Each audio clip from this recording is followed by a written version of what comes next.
The Human League. Dare. There is only one track by the Human League that I have actually hated, but that hatred has stopped me from listening to this album, which was released in 1981, right up until I recently found a copy at the record sale at the Wycombe Arts Centre. That song is Don't You Want Me Baby, obviously. It is the synth pop Wonderwall. I even liked the other songs that I'd heard off this album, and many of their later hits. The original Human League were like the Sheffield Kraftwerk, two serious sound boffins who recruited a guy called Phil Oakey because he looked like a pop star, rather than because he sounded like one. They had a song called Being Boiled that was played by John Peel. But while us Southerners were revelling in a glorious day-glow post-punk powder and paint new romantic ant music party, the Human League were very much northern monotone monochrome. Then they had what was probably the most successful split in the history of modern music. Two of them went on to produce Tina Turner and have hits under the name of Heaven 17, while Phil Oakey, along with their visual designer, found a couple of young girls dancing in a disco and recruited them as backing singers.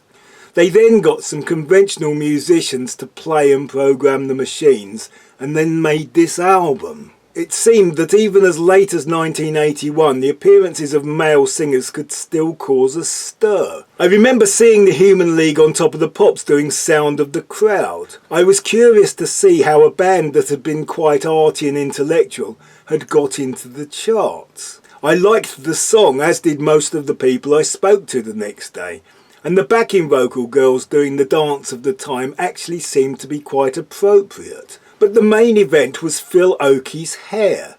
Not the makeup or the big dangly earring, but the asymmetrical hair hanging down one side of his face in what looked like a very inconvenient manner.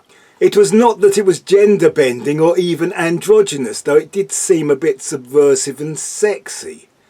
At the time it would have looked equally odd on a woman. It was more like something from science fiction, a Blake Seven villain or the missing singer from the Star Wars Cantina band. The look suited the futuristic sound of the music. On one side of Phil Oakey were keyboards and tape recorders, the technology of the new music. And on the other side were the girls who looked like they had smuggled in some bottles of vodka hidden in their handbags, which they would in normal circumstances have been dancing round. Sue and Joe, the new Beryl and Sandra, or the Sheffield Laverne and Shirley. Oakey was still the guy with the strange hair when they had their next hit, Love Action. It was tonsorial genius, a PR lesson learnt from the days of the Fabs and the Stones. The album is darker than I expected, especially when compared to the banal triviality of Don't You Want Me Baby. I can see why it is considered to be important, groundbreaking and influential. Even with all their in-your-face flamboyance, they were still the Sheffield Kraftwerk. The tracks have the robotic Lindrum that you expect from 80s synth pop, but everything is much more interesting than all the stock Aitken Waterman JC Kylie Bananarama bubblegum that came to dominate the charts and airwaves. Or even the Vince Clarke, Depeche Mode, Yazoo and Erasure chirpy earworms. It is somehow heavier and riffier, yet it is also more colourful, more like Gary Newman's Cars or Soft Cell's Exotic Cabaret. The synth bass is very punchy, and the textures created by the synths go well beyond that buzzing pad noise that filled up so much space at the time.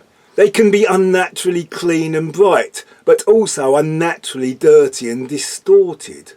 I am particularly glad to have rediscovered the song Open Your Heart. Phil Oakey is no great singer, but he is a master of melody. I'm also glad to find that Don't You Want Me Baby is very skippable, being as it is the last track on side 2. The Human League. Dare.